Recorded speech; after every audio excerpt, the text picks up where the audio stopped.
जय हिंद प्यारे साथियों। कैसे हो आप सब? बिल्कुल मस्त होंगे, स्वस्थ होंगे। यू विक्टर ज्ञान यूट्यूब चैनल पर आप सभी का बहुत बहुत स्वागत है। अभी एओसी आर्मी ऑडियंस क्रॉप से वैकेंसी निकली है और अलग अलग प्रकार की यहाँ पर वैकेंसियाँ निकली हुई है। यहाँ पर हम डिस्कस करते हैं कि यदि आप एओसी में एमटीएस बनते हो तो आपको पहले महीने में कितनी सैलरी मिलेगी।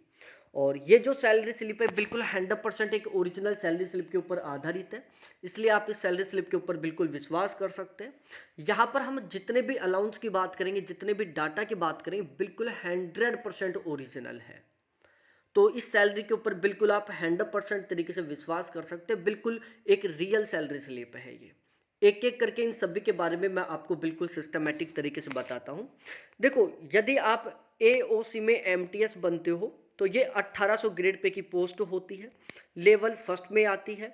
पे बैंड इसका फर्स्ट है और पे स्केल है जो 5200 रुपये से लेकर 20,200 रुपये तक रहता है।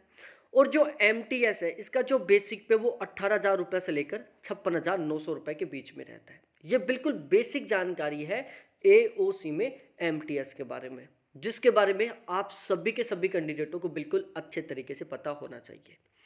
अब हम डिस्कस करते हैं कि आपको पहले महीने में कितनी सैलरी मिलेगी, आपको कौन कौन से अलाउंस प्रोवाइड करवाए जाएंगे, इन सभी के बारे में हम बिल्कुल डिटेल से डिस्कस करते हैं। देखो, यदि आप एओसी में एमटीएस बनोगे तो आपका स्टार्टिंग का पहले महीने का जो बेसिक पे वो रहने वाला है 18,000 रुपये। ठीक है, 18,000 रुपये आपका पहले महीने का बेसिक पे हो जाएगा। उसके बाद हम डीए की बात करते हैं, डीएनएस अलाउंस, जिसको महंगाई भत्ता बोलते हैं, जो जैसे जैसे महंगाई बढ़ती जा रही है उसके साथ साथ ये बढ़ता जाता है। अभी थोड़े दिन पहले ये 50% था, गवर्नमेंट ने बढ़ाकर इसको अब 53% कर दिया।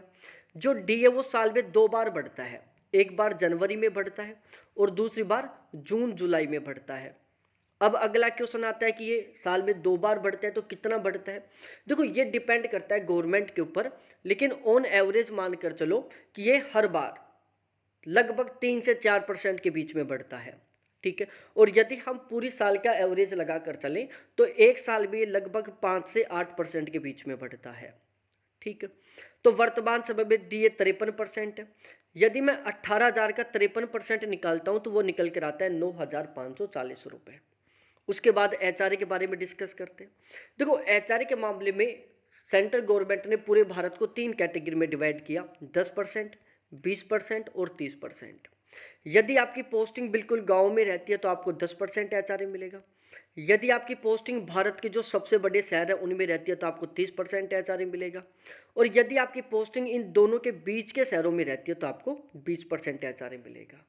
ठीक है, तो ये डिपेंड करेगा कि आपकी पोस्टिंग कहाँ पर होती है। यहाँ पर हम 20% के अकॉर्डिंग एचआरए कैलकुलेट कर रहे हैं, 10% के अकॉर्डिंग एचआरए कैलकुलेट कर रहे हैं, क्योंकि इसमें जो ज़्यादातर कैंडिडेट है ना उनको 10% एचआरए मिलेगा। बहुत कम होंगे जिनको 30% एचआरए मिलेगा और सबसे ज़्यादा कैंडिडेट होंगे जिनको यहाँ पर 10% एचआरए मिलेगा। यदि मैं 18,000 का 10% निकालता हूँ तो ये निकलता है 1,800 रुपये, जो आपका एचआरए बनेगा। इसके अलावा आपको टीपीटी अलाउंस मिलेगा, जिसको हम ट्रांसपोर्टेशन अलाउंस बोलते हैं। इसके आपको 2,400 रुपये मिलेंगे। देखो, ये सिस्टम क्या होता है, एक तो आपको टीए मिलेगा, फिर डीए ऑन टीए मिलेगा।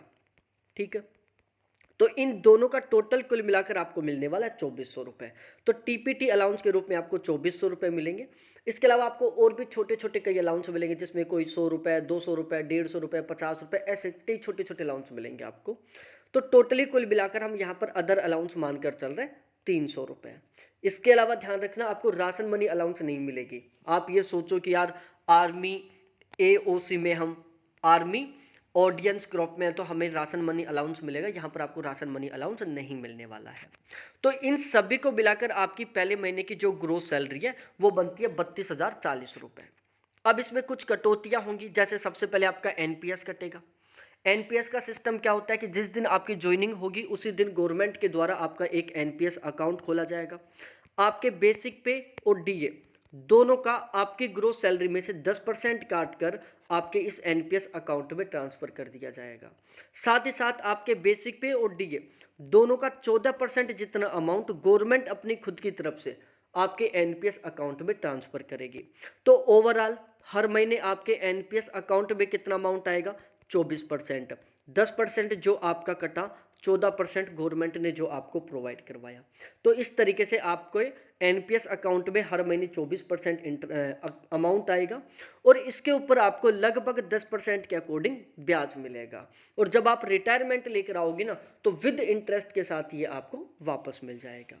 ठीक है, इसके अलावा आपके CGI-GIS के 120 रुपये कटेंगे। टोटली कुल मिलाकर कटौती होगी 2874 रुपये की। अब हम बात करते हैं नेट सैलरी जो आपके अकाउंट में ट्रांसफर होने वाली है। पहले महीने की ग्रोस सैलरी बनी है 32,040 रुपये, उसमें कटौती हो गई 2874 रुपये की।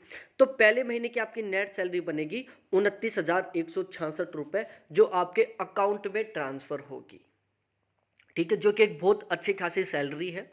और यदि हम बात करें आपकी पहले साल की सैलरी, तो वो बनने वाली है 3,49,992 रुपये, जो कि सबसे कम रहने वाली है, कम से कम, क्योंकि 6 महीने बाद में डीए बढ़ जाएगा तो ये बढ़ जाएगी। तो ये मान के चलो कि आपकी जो पहली साल की कम से कम सैलरी है ना, वो रहने वाली है 3,49,992 रुपये, जिसको हम 3.5 लाख रुपये कह सकते हैं, जो कि एक बहुत अच्छा अमाउंट है। सैलरी आपकी दो तरीके से बढ़ेगी, एक तो बेसिक पे आपका हर साल 3% के अकॉर्डिंग बढ़ता रहेगा, दूसरा डीए जो कि साल में 2 बार बढ़ेगा, एक बार जनवरी में लगभग 3%, दूसरी बार जून जुलाई में जो भी लगभग 3% के आसपास बढ़ेगा। ठीक है, तो बहुत अच्छे तरीके से आपके सैलरी में इंक्रीजमेंट होगा, बहुत अच्छी खासी आपको सैलरी मिलेगी। तो ओवरऑल सारा सीन बहुत बेहतरीन है। वीडियो आपको बहुत अच्छा लगा हो तो प्लीज़ वीडियो को लाइक करो, अपने दोस्तों के साथ शेयर करो और चैनल को जरूर सब्सक्राइब करो। बहुत बहुत धन्यवाद सभी साथियों को देखने के लिए। Thanks, bye.